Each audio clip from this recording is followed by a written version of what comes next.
I used to think that love was an anchor, that no matter how violent the storms, as long as I clung tightly enough, my marriage would never drift away. For 20 years, I told myself this story over and over, wrapping it around me, like a quilt stitched from duty, devotion, and habit. But now, looking back, I wonder if what I clung to all those years was never an anchor, but a stone pulling me under. My name is Margaret, and I am 48 years old. I used to be a wife, a partner, and what I thought was the glue of a perfect family. Today, I am something else. Something raw, scarred, but strangely freer than I ever imagined. Yet this freedom was not given. It was torn from the ruins of betrayal, sickness, and a will I never knew would change everything. The first crack in the illusion of my perfect life came in the form of a doctor's voice, quiet but firm, in a sterile examination room painted mint green. "Mrs. Mitchell, you have stage 2 breast cancer." The words were heavy, falling like bricks into a life that already felt stretched thin. I nodded, asked the right questions, and scheduled the surgery like a responsible adult. But inside, I felt myself splitting open. Cancer at 48. The timing couldn't have been worse. Robert, my husband, had just been promoted to senior partner at his law firm. He was busier than ever, his world filled with courtrooms, clients, and endless dinners that I too was expected to orchestrate flawlessly. I told myself I'd break the news gently. I rehearsed in the car, imagining his face softening, his arms wrapping around me in comfort, his lawyer's logic silenced for once by love. But when I came home that night, the house was empty. A text buzzed. "Working late. Don't wait up." It wasn't the first time. Lately, it seemed to be the only message he sent me. And yet, like a fool, I placed my hand over my chest, over the quiet enemy blooming inside me, and whispered to myself, "Tomorrow. I'll tell him tomorrow." But tomorrow came and went, each day swallowed by his excuses. Late nights at the office, emergency meetings, out-of-town clients. And I, the dutiful wife, smiled at charity events, rearranged dinner plans with friends, kept the facade polished while my insides shook loose. If I had been paying closer attention, maybe I would have seen the truth sooner. The new cologne I didn't recognize. The gym membership he actually used. The sudden designer suits hanging in his closet. The way he flinched when I touched his arm at dinner as though affection had become an inconvenience. I told myself it was stress, the promotion, the demands of his career. I told myself marriage was ebb and flow, but deep down a voice I had buried for years whispered that I was no longer his priority, if I ever truly was. Then came the credit card bill.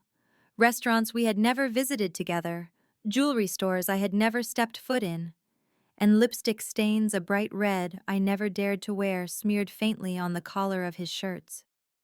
My stomach turned, but my heart tried to bargain. Maybe it's nothing. Maybe I'm imagining. But I knew. I had always known, hadn't I? I had just been too afraid to admit it. The night of our dinner at Giovanni's, I thought foolishly that he wanted to talk about me, about us. I spent hours curling my hair, choosing a dress that hid the weight I'd lost since my diagnosis, layering makeup to cover the shadows under my eyes. Hope, stubborn and naive, fluttered in me like a moth around a flame. I even told my sister Claire that morning, "He's finally noticed something's wrong. Maybe this is our wake-up call." At the restaurant, the lighting was warm, the air intimate. But Robert's eyes darted, restless, his fingers tapping the tablecloth. He chose that public place for a reason, and when the words came, they were colder than the marble countertop of our kitchen at midnight. "I need space." 3 words. Not "I love you," but not "we can work this out." Just "I need space." As if 2 decades of building a life together could be swept aside like crumbs after dessert. I remember staring at him, my fork frozen midair, as the noise of the restaurant dimmed into silence. Space. I asked, my voice too calm for the storm inside. He couldn't even meet my eyes. "It's not working anymore," he said, rehearsed and flat. "I've changed. You've changed. It would be better for both of us to make a clean break." Then, like a dagger twisted slowly, I asked the question my soul already knew the answer to. "Is there someone else?" His silence was long enough to confirm it. Then came the name. Jessica, his secretary. Young, eager, half my age. It just happened, he said, as though 20 years of marriage could be undone by something that just happened. I had cancer blooming inside me, a truth I hadn't even had the chance to share, and he had the audacity to hand me betrayal across the table between chicken parmesan and tiramisu. He slid a business card across the linen tablecloth. My lawyer will be in touch, he said. That was it. 20 years reduced to a card, shrug, and a coward's escape. I didn't cry. Not then. I nodded, once placed my napkin carefully on the table, and walked out. My body shook, but my head stayed high.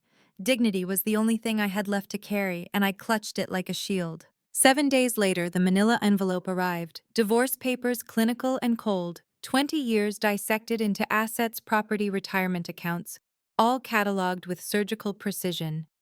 Even the pearl necklace he gave me on our 15th anniversary was listed with a dollar value.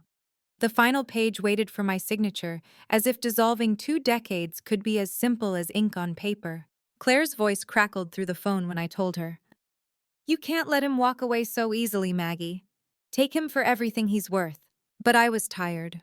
So very tired. Fighting cancer and betrayal at the same time felt impossible. Yet beneath the exhaustion, something else was stirring, a quiet calculation, a plan that hadn't yet formed but whispered of patience. Instead of rage, I chose silence. I signed the papers, sent them back, and let him believe he had won. But life has a cruel way of twisting even betrayal into something unexpected. 2 phone calls changed everything, one to my oncologist to schedule my surgery, and one to George Mitchell, Robert's father, the man who had been more of a parent to me than my own. I didn't know it then, but that second call would set in motion the truth that would unravel Robert's carefully built illusion. A truth buried in his father's will, a clause that would ensure Robert's betrayal would cost him everything. And for the first time since that sterile examination room, I felt the faint flicker of power returning to me. George Mitchell was 82 when I called him, his voice still steady though tinged with the weight of years. He had always been kind to me, more father than Robert ever was a husband. When my mother died during my college years, George stepped into the gaps my own father left behind. He never tried to replace, only to support quietly, consistently. Weekly lunches, gentle advice, a steady presence. He was the one family member who made me feel I belonged. That afternoon, as I sat on the porch swing with the divorce papers sealed and sent, I dialed his number. My hands trembled not from weakness, but from a strange anticipation. George picked up after 2 rings. Margaret, he said as if he'd been expecting me. I wondered when I'd hear your voice. He already knew. Robert had told him about the divorce, but not about why. George's pause when I asked confirmed it. He muttered something about Robert claiming we'd grown apart. But I heard the disappointment in his voice, the quiet shame of a father who saw through his son's selfishness. We agreed to keep our lunch that week, and for the first time in months, I felt I wasn't walking alone. At Mercer's Cafe, George looked older, the lines around his eyes deeper, his posture bent. He buttered his toast with the precision of a man trying to control the little things when life felt uncontrollable. Then he set the knife down and looked at me with eyes sharp and deliberate. There's something you should know, Margaret. What he told me left me stunned, my teacup trembling in my hand. 6 years earlier, after his wife had passed, George had revised his will. Everything Robert was to inherit the family business, the lake house in Vermont, the trust funds and investments was bound by a clause. If Robert ever divorced me without clear evidence of infidelity on my part, he would lose it all. Every cent, every property, every legacy. Why would you do that? I whispered. Because I saw how he treated you, George said firmly. And because I've lived long enough to see too many men discard loyal wives once they've served their purpose. I refused to let my son repeat those sins. I sat back, breathless. Robert had never read the will. He was too busy, too arrogant. He thought he was walking away clean, that divorce would hand him freedom on a silver platter. But his father had set a trap years before he even thought to leave me. And suddenly my surrender to those papers didn't feel like defeat anymore. It felt like strategy. The following weeks blurred with surgery dates and radiation treatments. The fatigue was bone deep, yet alongside it bloomed something unexpected possibility. Claire, my sister, was my constant companion, driving me to appointments, holding my hand when my strength faltered. "You're tougher than you think," she whispered as the machines hummed around me. And slowly I began to believe her. Then, one evening, as I scrolled numbly through my phone, the wound ripped open again. On Instagram, Robert's secretary, No his fiancée, posted a photo of her left hand adorned with a diamond ring, my grandmother's ring, the one Robert once dismissed as outdated. The caption read, "She said yes, had Lakeview memories." The background of the photo made my blood run cold. Lakeview Cottage, George's cherished retreat in Vermont. The place where Robert had once proposed to me. The very property his father's will protected. I stared at the screen until my vision blurred. They were planning their engagement party there. At my lake, my memories, my sanctuary. But what struck me most wasn't rage, it was clarity. For months, I had been suffocating under betrayal, illness, and silence. But in that moment, something inside me hardened into resolve. Robert thought he had escaped unscathed. He thought betrayal came without a cost. But he was wrong. I had the weapon, George's will, the truth. 3 weeks remained until the party. 3 weeks to gather strength to plan to prepare. My treatments left me weary, but with each session I felt a rebirth taking shape inside me. Not just the reclaiming of my health, but the reclaiming of myself. Claire came shopping with me, urging me to try on a slate blue dress that draped elegantly over my recovering frame. I studied my reflection in the mirror, the silver strands in my hair glinting under the store lights. "You look powerful," Claire said softly. For the first time in a long time, I almost believed her. At night, I rehearsed in silence how I would walk into that party, how I would look Robert in the eye and deliver the truth with calm precision. Not with anger, not with bitterness, but with the cold, measured indifference of a woman who has nothing left to lose and everything to reclaim. The week before the party, George called. Robert invited me, he said, his voice tinged with amusement. I told him I wasn't feeling well. "But I'll come the day after when the dust has settled. Timing is everything." And he was right. Timing would be everything. On the night before I left for Vermont, I packed the notarized copy of George's will into my purse. I stood by the window looking out at the neighborhood where I had spent half my life as a wife, a hostess, an accessory to Robert's ambition. The house was silent, stripped of laughter, stripped of love. But for the first time, I didn't feel diminished by the silence. I felt defined by it. This wasn't about revenge anymore, it was about consequences. The morning of the party, as I drove toward the mountains, the roads curled like ribbons through autumn-colored trees. Each turn carried a memory, Robert teaching me how to paddle a canoe, George pointing out wildflowers summers spent repainting the shutters of the cottage. But those memories no longer cut me open, they steeled me. At 4:42 p.m., I pulled into the driveway of Lakeview Cottage. The white shutters gleamed, stripped of the green I had once chosen. Lanterns swayed in the breeze, music drifted across the lake, laughter and champagne filled the air. I rested my hand on the envelope inside my purse and whispered to my reflection in the rearview mirror, "This is not the end of me. This is the beginning." And with that, I stepped out of the car, slate blue dress, catching the late sunlight, ready to deliver the reckoning Robert never saw coming. The gravel crunched beneath my heels as I walked toward the back garden of Lakeview Cottage, every step echoing louder in my chest than in the driveway. My heart was pounding, yes, but not with fear. It was with something sharper resolve. The scene was carefully staged as I knew it would be. White paper lanterns strung between trees swayed gently in the breeze. A string quartet played by the lakeshore, their melody weaving a false sense of serenity. Guests in tailored suits and elegant dresses clustered near tables draped in linen glasses of champagne catching the late afternoon sun.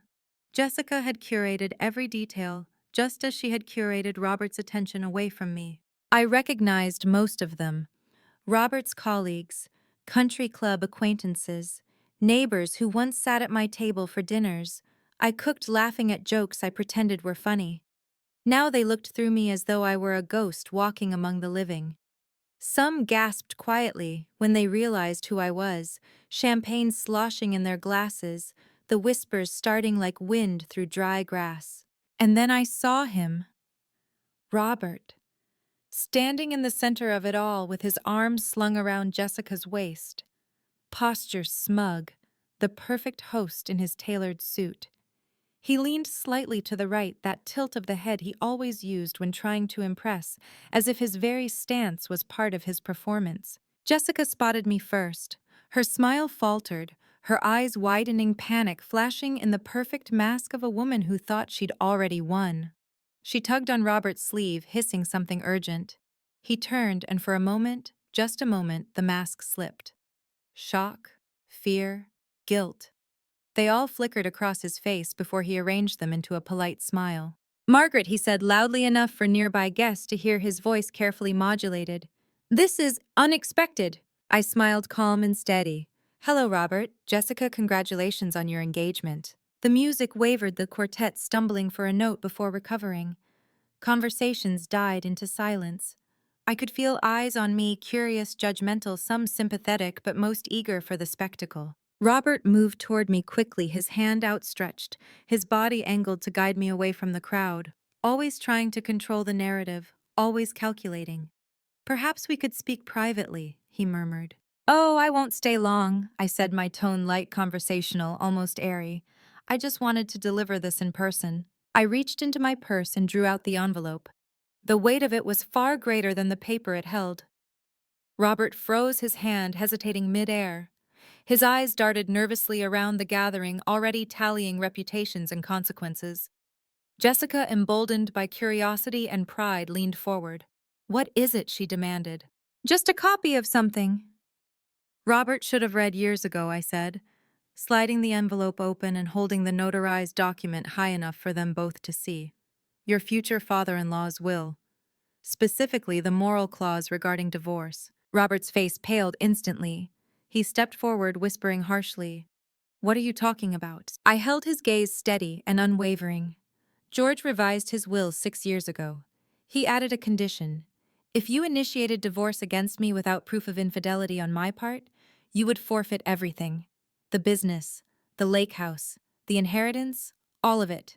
A gasp rippled through the crowd, sharp and collective, like the sound of glass shattering. Jessica snatched the document from my hand, her nails crumpling the edges as her eyes scanned the words.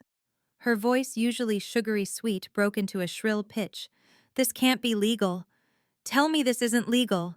She shoved the paper toward Robert, her composure unraveling. But Robert didn't move. He stood frozen, his lips parted, eyes fixed on the clause that sealed his fate. The man who once prided himself on knowing every loophole, every detail, every contract, had failed to read the one document that mattered most. "My father would never do this to me," he said finally, his voice trembling beneath the weight of denial. "He did it because he saw who you truly were," I replied quietly, letting the words carry in the charged silence. Long before I did, I could feel the eyes of his colleagues burning into him, their expressions shifting from polite interest to professional concern.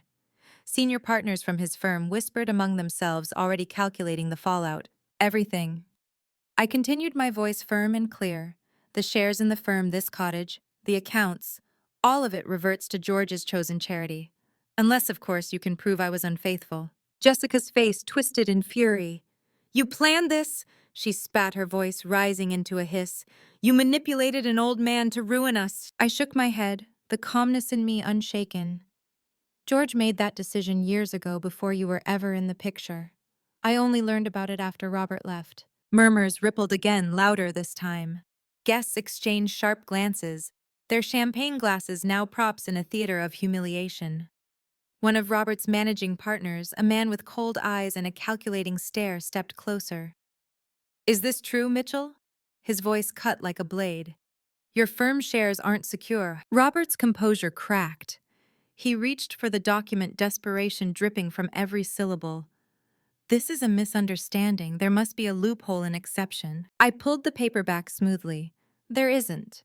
The official notification from George's attorney arrives tomorrow morning. I just thought you deserved some warning." Jessica's screams sliced the air, raw and furious, sending birds scattering from the trees. "You lied to me!" she shrieked at Robert, clawing at his arm. You promised me everything was taken care of. The crowd was frozen in place, spellbound by the spectacle. I turned calmly, the weight of silence following me like a cloak. My heels clicked against the stone path as I walked toward my car, each step lighter than the one before. Behind me, chaos erupted. Jessica's shrill voice, Robert's stammering protests, guests whispering in disbelief. I didn't look back. For the first time in months, I didn't need to. When I slid into the driver's seat, I paused, my hand resting on the steering wheel. The slate blue dress shimmered faintly in the fading light, the envelope safe once more in my purse. I let out a breath I hadn't realized I'd been holding. It wasn't triumph I felt. Not exactly. It was release. The weight of betrayal no longer pressed on me. In its place was something unexpected: pity.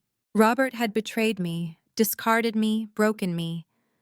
But tonight, it wasn't me who stood shattered in the eyes of everyone who mattered to him. It was him. And justice, though cruel, had finally arrived. I left Lakeview Cottage behind me, the echoes of Jessica's screams still ringing faintly in my ears.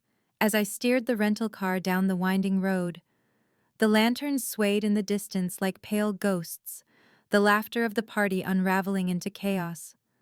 For months I had rehearsed this confrontation, imagined triumph swelling in my chest, pictured myself savoring revenge like a sweet forbidden fruit. But as I drove toward the quiet inn by the lake, I didn't feel triumphant. I felt hollow. The inn was hushed when I arrived. I ordered room service, ate by the window, and stared at the same dark waters that bordered Robert's precious cottage. Notifications flooded my phone, texts from Claire, missed calls from George, even messages from acquaintances who were already whispering the story into their circles. I silenced it all, letting the world chatter while I folded into myself. That night, sleep came fitfully. I dreamed of Robert's face, not in anger, but in stunned silence, the look of a man who had built a life on lies and suddenly found the foundation crumbling. When dawn came, the hollow space inside me had settled into something quieter. Not revenge, not grief, something like closure. The following morning, George left me a voicemail. His voice was steady, but beneath it I heard the disappointment of a father whose son had lost everything by his own hand. "Robert's here," he said. "The lawyer delivered the official notice. Call me when you can." I didn't rush. I took my time driving home, stopping at viewpoints along the way, letting the mountain air cleanse me. The further I got from the cottage, the lighter I felt.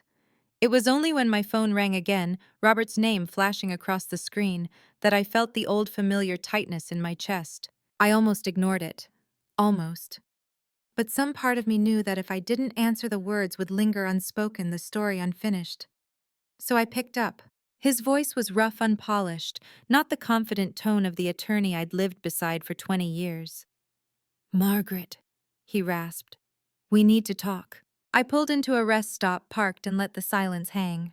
"I'm listening." "Not over the phone," he said quickly, desperation leaking through. "Please, in person." Against my better judgment, I agreed. We met the following evening at a small cafe halfway between our homes. He was already there when I arrived, seated in a corner booth far from the other patrons. He looked diminished. His once pristine suits were replaced by rumpled clothes, his jaw shadowed by stubble. Even his posture was different, slumped, as if gravity itself had grown heavier around him. "Thank you for coming," he said, rising awkwardly before sitting back down. I slid into the booth across from him. "What did you want to discuss?" My voice was neutral, not unkind, but not inviting either. His eyes darted to the coffee in front of him, untouched, then back to me. "Jessica's gone," he said finally. "She left the night of the party, took off the ring and threw it into the lake." I nodded slightly. "I'm not surprised." "The firm." He stopped, swallowed hard. "They've asked me to take a leave of absence. They're reassessing." A part of me almost pitied him, sitting there, stripped of everything he thought untouchable. His mistress, his career, his father's legacy. Almost. He leaned forward, his eyes flashing with something between anger and desperation. "Why didn't you tell me about the clause during the divorce? You knew, didn't you? You knew all along." I met his gaze steadily. "Would it have changed anything, Robert? Would you have stayed?" His silence was answer enough. "I didn't orchestrate this to hurt you," I said quietly. "I just refused to protect you from the consequences of your choices." He exhaled shakily, rubbing his temples. "You've destroyed everything." "No," I corrected, gently, almost pitying. "You destroyed yourself. I just stopped cushioning the fall." He stared at me, and for the first time in years, I saw no arrogance, no cold calculation. Just a man stripped bare, shivering under the weight of what he'd done. And then I decided to tell him the truth I had carried like a stone in my chest. "I have cancer," I said softly. His head jerked up, his eyes widening. "What?" "Stage 2, breast cancer. I found out 3 weeks before Giovanni's. I tried to tell you that night, but you were too busy explaining how you needed space." His face drained of color, the weight of my words hitting him like a blow. "Margaret, I had no idea." "I know," I interrupted. "That's why I'm telling you now. Not to make you feel guilty, not to win your sympathy, but because I am done keeping secrets. I am in remission. The prognosis is good. I'm stronger than you think." For the first time in 2 decades, Robert was speechless. He stared at me, his lips parted, his eyes searching for words he couldn't find. "I spent 20 years being your wife," I continued, "bending myself around your career, your needs, your ambitions. When you left, I thought I had lost everything. But I was wrong." I paused, letting the words settle. I found myself instead. The waitress approached our table, then glanced at us and walked away again, sensing the storm she had wandered into. Robert leaned back, defeated. "And what am I supposed to do now?" I looked at him for a long moment, this man who had once been my entire world and now sat across from me as nothing more than a stranger.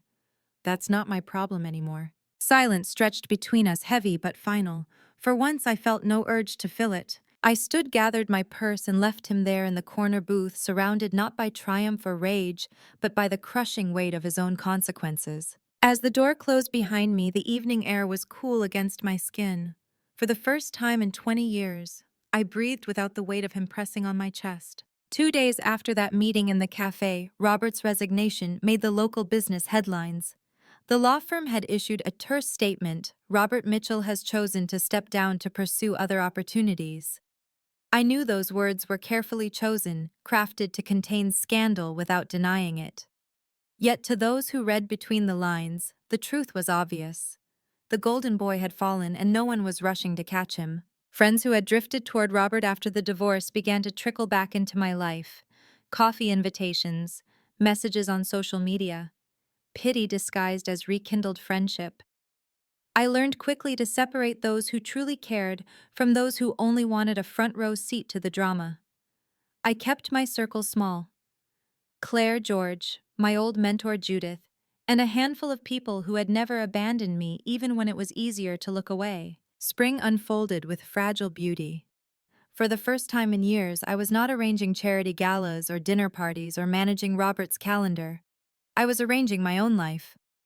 Judith, sharp as ever at 75, offered me a position managing nonprofit clients at her firm. "They need someone with your grace and grit," she told me, brushing off my hesitation. All those years of running Robert's show, that was training. You just didn't know it. I took the job. Walking into that office on my first day, I felt nervous in a way I hadn't in decades.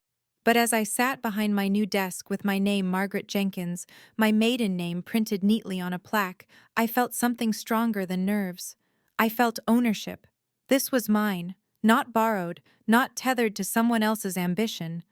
Mine. 6 months passed, and with them came a letter from George. His handwriting, still steady despite age, filled the page with words that made my throat tighten. He had decided to sell Lakeview Cottage. "Too many ghosts," he wrote. "But I wanted you to have these." Inside the envelope was a small key. "The garden shed still holds your grandmother's antique tools. They belong to someone who understands what it means to grow things." I drove up the following weekend. The cottage stood silent, the paint on its new white shutters already peeling under the mountain weather. Inside the shed, dust swirled around shelves stacked with my grandmother's spades, gloves worn smooth, watering cans dented with use. But there was something else too, a stack of photo albums I had thought lost. George had saved them. Holidays, anniversaries, ordinary afternoons frozen in time. Proof that once before betrayal there had been joy. I was carrying the albums to my car when another vehicle pulled into the drive. For a moment, my stomach clenched. Then I saw Robert step out. He looked healthier than the last time I saw him, though far less polished. Jeans, a sweater, hair slightly mussed. Not the perfectly groomed attorney I had once loved. A different man, smaller perhaps, but also quieter. He held a small velvet box in his hand. "Dad said you might be here," he said awkwardly. He extended the box. "These belong to you. Your mother's earrings. I should have returned them months ago, but I wasn't ready." I took them, my fingers brushing the velvet memories pricking at me. "Thank you." We stood in silence for a moment, the lake stretching wide and reflective behind us. Finally, he said, "I've started over. Smaller firm in Providence, smaller apartment, smaller life." He gave a wry smile. "Not what I planned, but maybe what I needed." We walked to the dock together, sitting side by side on the weathered wood, as we had done countless times before in another life. The water rippled quietly beneath us, the mountains blushing with sunset. "You know what's strange," I said, finally, my voice soft. "I don't regret any of it anymore, not even the end." Robert nodded slowly, his eyes on the water. "I think I'm starting to understand that. We said goodbye there, not as lovers, not as enemies, but as two people acknowledging both what was lost and what was found in the breaking." As I drove away from Lakeview Cottage for the last time, the photo album safe beside me, I felt a profound calm. My life was no longer tied to Robert's choices, his betrayals, or his downfall. It was tied to my own. My body bore scars, yes. My heart bore heavier ones. But each mark was proof that I had survived. And that survival was not small. It was everything. So if you are listening to my story, perhaps carrying your own wounds, whether betrayal, loss, or grief, hear this: you are stronger than the people who tried to break you. You are more than the pain you endured. And sometimes the life you build after the fire is truer, brighter, more yours than the life you had before. If my journey has touched you, if you found pieces of yourself in my words, I invite you to join me. Like this video, share it with someone who might need to hear they are not alone, and subscribe for more stories of resilience, betrayal, and redemption. And please leave a comment. Tell me your story, your scars, your triumphs. Because we heal not just by surviving, but by speaking, by connecting, by remembering we are never truly alone.